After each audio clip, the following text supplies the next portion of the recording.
Hi, I'm Richard Hill, and the purpose of this video is to help you spot the narcissists in either your life or the lives of your clients affected by the disorder. Over the next 30 minutes, we'll be looking at what symptoms characterise narcissism, how the disorder gets going in the first place, and why we often let narcissists get away with their behaviour. The consequences of someone acting narcissistically are huge. We explore those and also a few survival tips for dealing with a narcissist. You've probably heard about narcissism, but you might be uncertain as to exactly what we mean when we say that someone is a narcissist or has a narcissistic streak. So to get going on our Spot the Narcissist quest, I'd like you to imagine for a moment that you're at a gathering, a party to which many famous and beautiful people have been invited. You're new in town and you don't know anyone present. So your job is to circulate throughout the party, talking to different people and trying to work out which guests you might like to get to know better. You've been warned not to get too involved with any narcissists. So you're trying very hard to discern who is self-absorbed and who is not. So you grab a glass of champagne off the waiter and notice that an expensively dressed gentleman with a large diamond ring is doing the same. You begin to chat as you sip. He's quick to complain about the calibre of the champagne being served. "Only the French one is any good," he laments. "We surely deserve better than this homegrown stuff." He goes on to assure you that he has bothered to come in a custom-made suit from a designer company and has made a real effort to put aside his busy schedule to get here. So it's fair to expect the best. He looks around distractedly as he talks to you. He wants, he says, to make sure the promised A-listers do actually arrive, as he's planning to have his photo taken with several of the celebs coming. He begins telling you about his many achievements. And many minutes later, he pauses and reflects. "Oh, I guess that's enough about me. Let's talk about you. Tell me, what do you think of me?" Feigning desperation for the hors d'oeuvres, you start heading for the opposite corner of the venue, and en route, your elbow is gently grabbed by an exceedingly attractive person of the opposite sex. Beautifully scented, coiffured, and dressed in haute couture, the person smiles alluringly. "Hey, where are you going in such a hurry?" The voice is seductive, the eyes are bedroom eyes if you ever saw them. "Slow down and let's get to know each other," the person insists. You can feel yourself being drawn in by the charm until you remind yourself of why you are there. Although the person seems totally taken in by you, hairs go up on the back of your neck. You plan your escape. Deciding not to engage so directly this time, you sidle up to a group congregated around a woman talking. You realise that she's one of the celebrities, the A-listers invited. She has a group of earnest people standing around her, all apparently riveted by her declaration that she's finished with beauty pageants forever. Now she just wants to do the ecology thing. She speaks animatedly about her starring role in the recent push to starve shark fins from ending up in Asian soups, and her voice lowers conspiratorially as she adds in how many Asian authorities are after her in the wake of her success of stopping fishermen from cutting off the fins and throwing the slowly dying shark back into the ocean. She seems amazing, very credible. She has vast, far-reaching plans to extend what she says and power and prominence. You're curious, but with her too, you wonder, is this all just a front for being able to grab the limelight? You leave the party a little later, feeling drained. In fact, you've just met three narcissists, of the elitist, the amorous, and the fanatic types. And they are said to be, there's said to be several other types as well, and we're sort of getting ahead of ourselves. So let's look at how we define this deadly to relationships disorder.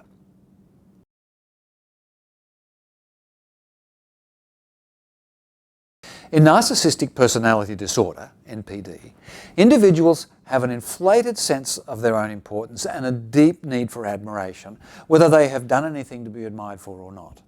A person with NPD is preoccupied with issues of power, personal adequacy, prestige, and vanity. Such a person lacks empathy and exudes a sense of superiority, but beneath the mask of super-confidence rests an extremely fragile self-esteem. Individuals with NPD are insensitive to others' feelings, but crumple at the slightest hint of criticism to themselves. Heinz Kohut first called it narcissism in 1968. It was called megalomania before then. In talking today about narcissism, we mean pathological narcissism, as opposed to a healthy kind of self-love that some authors refer to as healthy narcissism.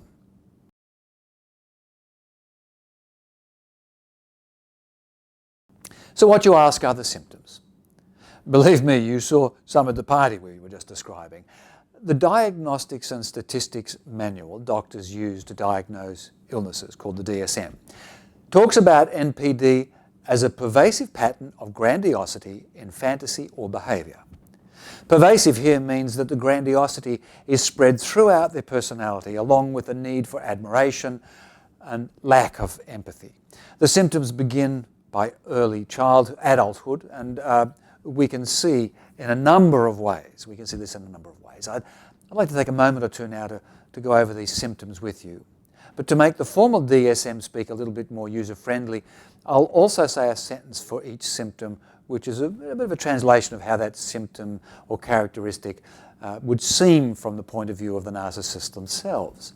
A person would have to show about 5 of these in order to be deemed to have NPD.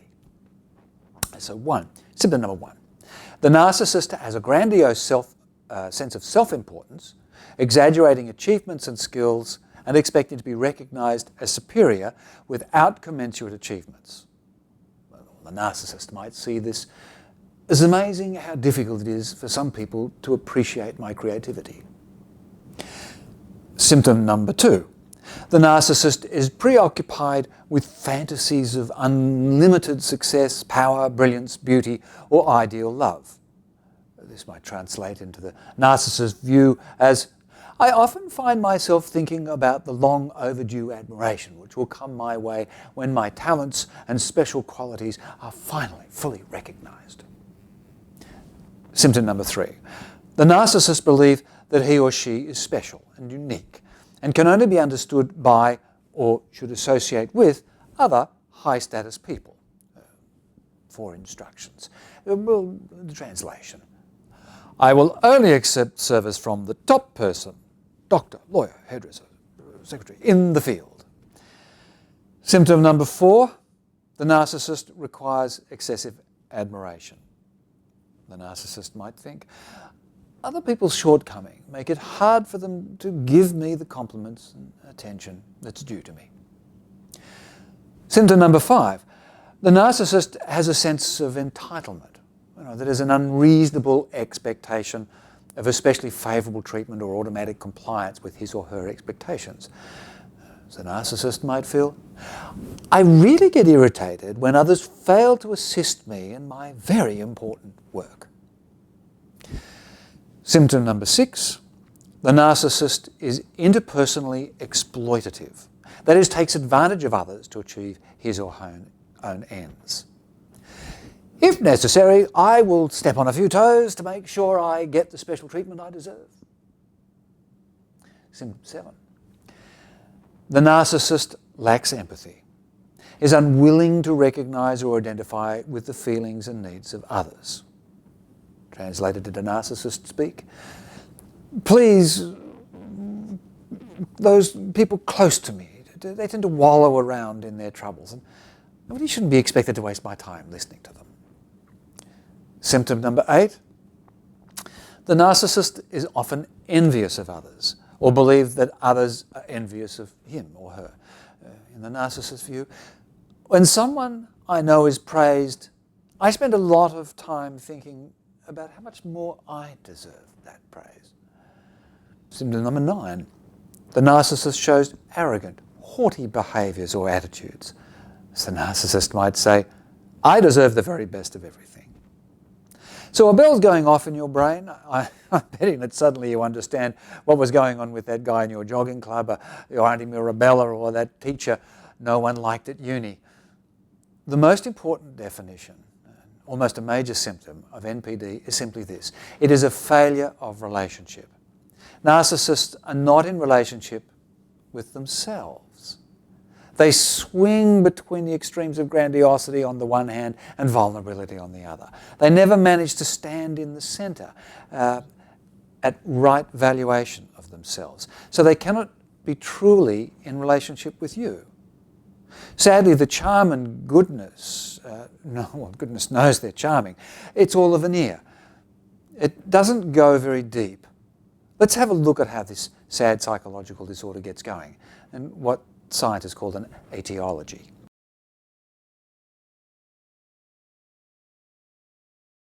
So how do we create a narcissist? As irritating as the disorder is, if you're dealing with a narcissist somewhere in your life, and really, who isn't, the news is not straightforward on how the disorder begins to happen in a person's personality. Some experts, such as the Mayo Clinic, note how complex the disorder is and that genetics or psychobiology might play a role in the development of NPD. Theorists like Lorna Benjamin argue, however, that despite not knowing the precise route through which a person comes to be a narcissist, we can identify risk factors, childhood development factors and parenting habits that may contribute to the disorder. Many of these have to do with insecure or problematic attachments. Narcissists often experience extreme parenting behaviours, such as excessive admiration that is not balanced by realistic feedback, being valued by parents as a way of propping up their own self-esteem, or learning manipulative behaviours from parents when still young. In fact, many narcissists have had a steady dose of both sides of extreme parenting, both extreme unrealistic praise and also neglect or emotional abuse, both excessive indulgences by caregivers and also unreliable caregiving. Benjamin notes that 3 chief features of a narcissist's developmental history specifically account for all 9 of the NPD system we mentioned. Selfishness, non-contingent love. By non-contingent, Benjamin means love given without a realistic base for what is ascribed to the child, and adoration, meaning without any disclosure of parental feelings or needs, which Benjamin says accounts for these symptoms. Symptoms of grandiosity, fantasies of unlimited success, the need to associate with people of high status, constant attention and admiration seeking, arrogance and lack of empathy. So-called selfless, non-contingent love is really about parents reviving their long-lost narcissistic dreams and trying to live them through their children. Such children are given everything so that they will not experience the constraints of reality which burst the bubble of the parents' dreams. Such kids may be praised all the time, not only as a result of hard work. They may be shielded from the reality that some people will not like them, no matter what they do. Instead, they get a regular diet of false glory, which they get hooked on, and relationships become a way of getting another fix of this. The second feature is submissive nurturance. This claims that the caregiver is consistently deferential and nurturing to the NPD-to-be. Let us take the example of adoring grandparents for whom the sky's the limit. In their desire to give love, Nana and Papa end up giving spectacular goodies, perhaps well more than they can afford, and making over-the-top allowances which the child expects to go home or anywhere else and continue getting. The symptoms of exploitation of others and entitlement can soon follow. The third developmental feature is that of the caregiver's disappointment with any evidence of imperfection, which sets up the person for symptoms of envy and haughtiness. This feature entails children being unrealistically exalted as brilliant or successful without just cause, but then equally harshly and unjustly being criticised for having normal human fallibility. The baby that cries to make its needs known when it cannot yet talk, for instance. Normal parents understand that babies cry and soil their nappies. They sort out the children's needs.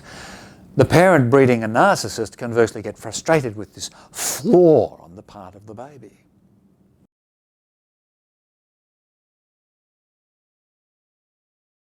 So what can you expect if you're dealing with a narcissist? Unfortunately, the news is not good. Experts identify aggression, distortions in thinking, impaired relationships, both externalized and internalized behaviours, and insight deficits. So we'll look at those. Aggression arises when the narcissist is criticised or experiences a threat to self-esteem. Responses can include disdain and contempt, argumentativeness, anger and violent behaviour. One of the more frequently studied social behaviours predicted by narcissism is aggression. Self-enhancement and distortions in thinking. It's been confirmed narcissists have a tendency to take personal credit for success but blame others for failure. Narcissism also predicts the better-than-average effect, by which researchers mean that narcissists will tend to report that they are better than average, good-looking or intelligent or capable. Narcissists are often prone to the cognitive distortion of overconfidence, of overestimating their knowledge and failing to learn from errors and criticism.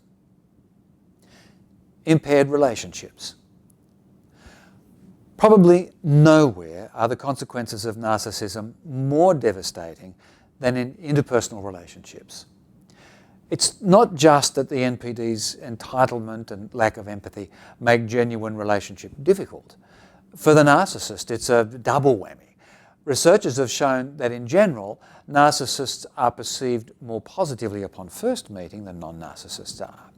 Over time, however, the manipulations, the self-centeredness, the infidelity and other narcissistic behaviours bring the relationship down. And it falls further than would a relationship with a non-narcissist because it starts from a greater height. The narcissist's initially greater charm and likability. The relational problems are distressing for the NPD and also for all those associated with them. Externalizing behaviours. Pathological narcissism is shown to be directly relevant to compulsive gambling, alcohol use, compulsive spending, and antisocial behaviour. The compulsive spending ties in with the NPD's traits of envy and desire, and nothing but the best, and their wish to be admired, usually by having the latest material advantages. Internalising behaviours. Narcissism is linked with anxiety and depression, mostly through impairment of the person's capacity to function in life. It may happen that the narcissist's failure over time in domains such as work, intimate relationships, and the social scene ushers in psychological distress, leading to anxiety and depression. Narcissism is also related to suicidal behaviour. Deficits in insight. People diagnosed with NPD are shown in research studies not to be able to perceive either themselves or others with much depth or accuracy. It would seem that narcissistic individuals' overriding self-centeredness causes them to miss cues about what is going on.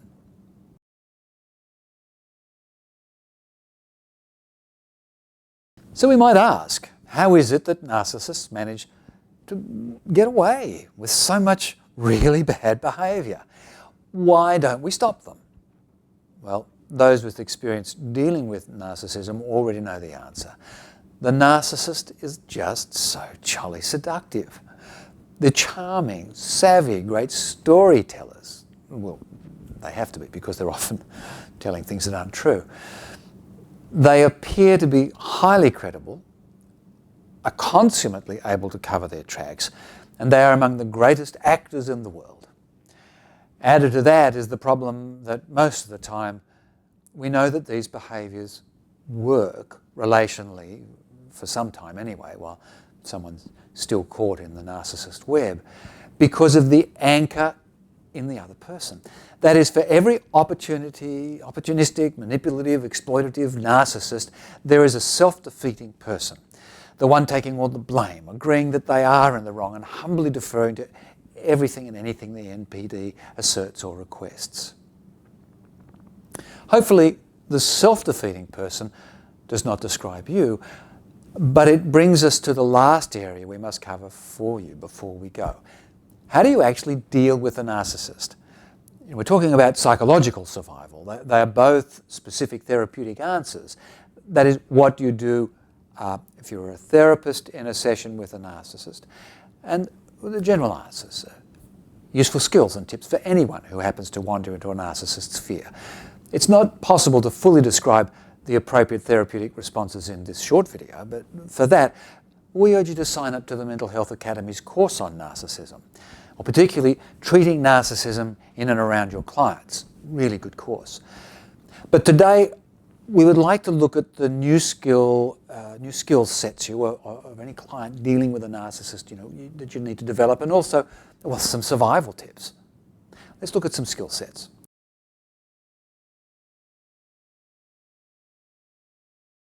Developing new skill sets.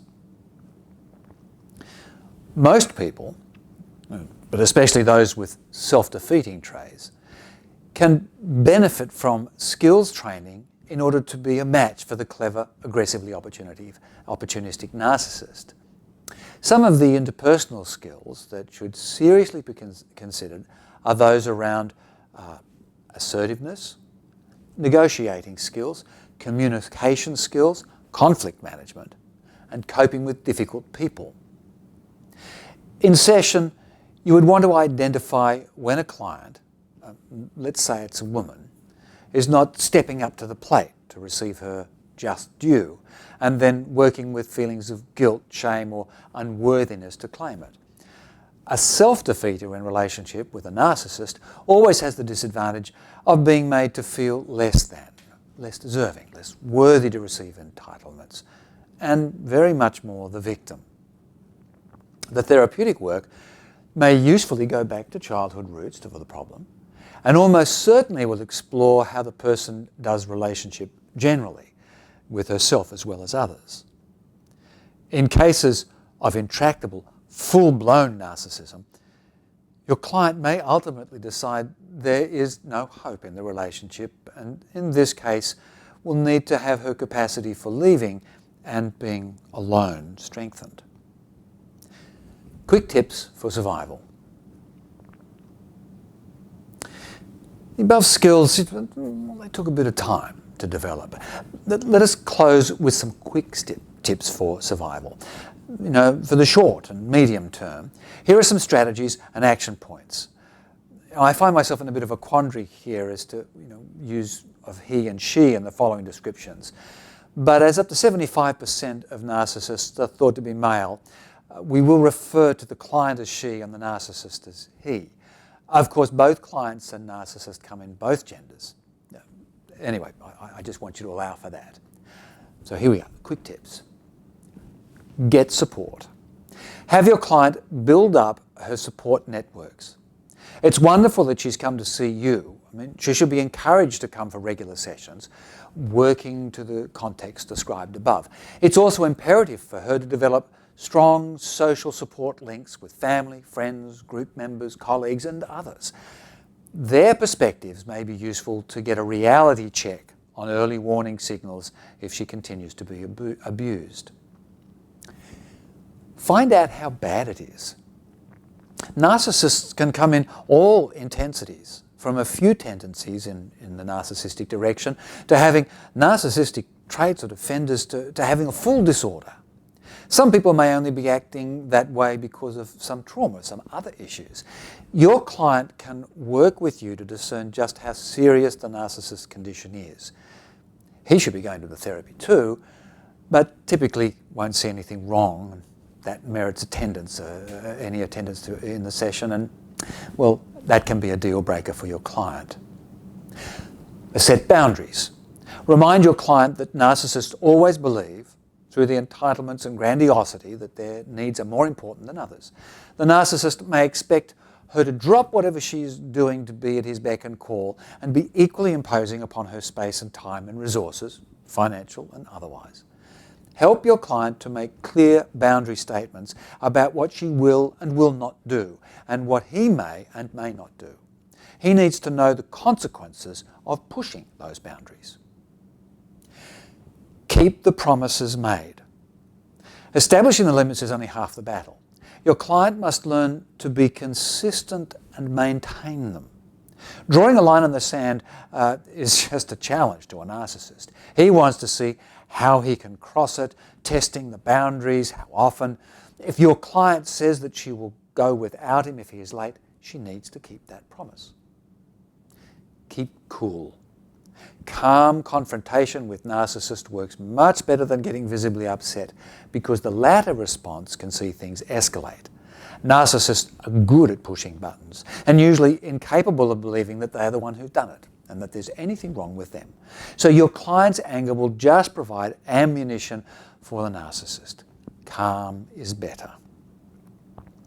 Trust feelings.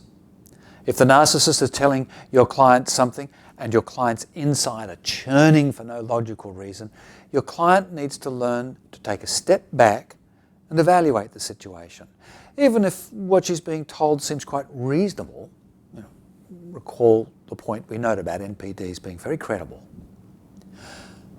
Don't get caught up in the drama. Narcissists love theatre and turn most things into a drama.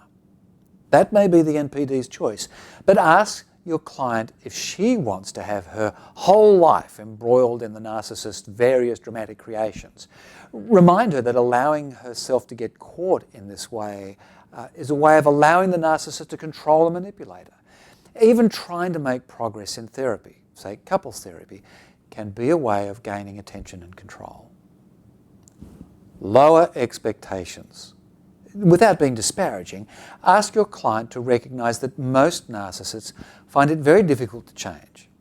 As far as they're concerned, they're fine the way they are. Setting boundaries and following through on consequences may cause the narcissist to change some behaviour, but he will be doing it because it's beneficial to him, not necessarily for the client and for the partner. Appealing to his empathy or higher nature will not generally be successful. The earlier your client can recognise that, the better. Evaluate the relationship. Encourage your client to probe with you into why she got into the relationship and what needs she believes it's fulfilling. Was it a way for her to distract, punish, or ignore herself? What has kept her with someone so self-involved? And what else could she be doing with her time, money, and love? What is all the drama replacing? Remind her that while relationships do require work, they shouldn't hurt. For her to feel abused and completely unappreciated, it's just wrong. Do not make his narcissism a pet project. It'll be easy for her to have all the session time about him, all the conversations with her friends about him, all the reading time books and articles about how to deal with narcissism. You've got to get her to realise the codependence in this and steer clear. She should be focusing on her self-worth, on her boundaries, and consistent demands for equal treatment and resources. Know when to walk away. Psychotherapy regards narcissism as a failure of relationship. In other words, the NPD failed at relating before he even knew your client. It's possible to change, but it's hard. Your client should think long and hard about whether the rewards are worth the heartache and be willing to walk away when she realises she can no longer pay such a high emotional toll. This may be necessary, not to punish him, but to protect herself.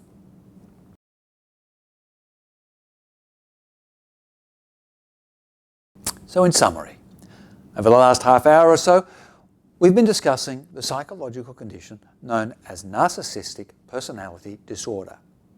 We've defined it as a pervasive pattern of grandiosity, which is accompanied by a need for admiration and a lack of empathy.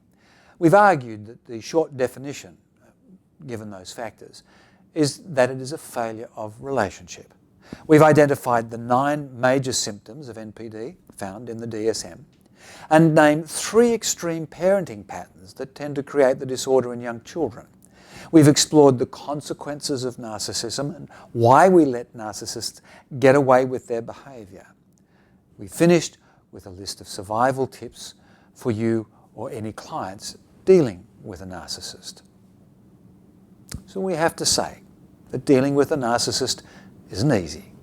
They will penetrate every protective psychological defence you have, whether you are the narcissist's partner, acquaintance, therapist, or even the therapist of a client dealing with a narcissist. But we urge you, get your boundaries in place, stay strong, and what can I say? Good luck.